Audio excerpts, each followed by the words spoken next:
visitiez cette ville de Gap dans les Hautes-Alpes, d'où étaient originaires donc 4 des soldats tués. C'est là que vous vous trouvez, Nathalie Chevance, devant leur caserne, le 4e régiment de chasseurs. Et c'est toute la ville qui est marquée ce soir.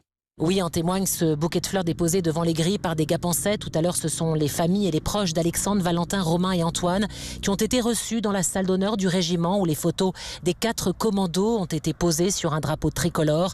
Le plus jeune de ces chasseurs surentraînés n'avait que 22 ans. Leur capitaine, 34 ans. Des hommes formés ici qui étaient déjà partis à plusieurs reprises en opération extérieure, notamment au Mali.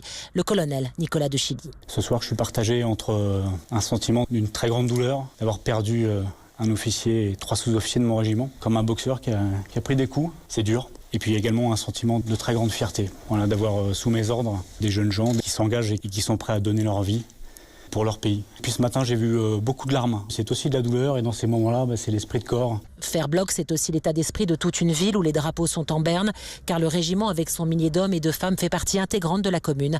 Le maire, Roger Didier. Un drame comme jamais nous n'avons vécu. Aujourd'hui, la ville de Gap est en deuil. C'est un moment d'émotion, un moment de recueillement. Ceux qui se battent contre le terrorisme, ceux qui se battent contre le djihadisme ont payé de leur vie pour défendre le pays. Et aujourd'hui, c'est la ville de Gap qui en fait les frais. Nous sommes très peinés. Et dans moins d'une heure, une cérémonie est prévue devant la mairie avec minute de silence marseillaise et livre de condoléances. Nathalie Chevance en direct de Gap pour Europe.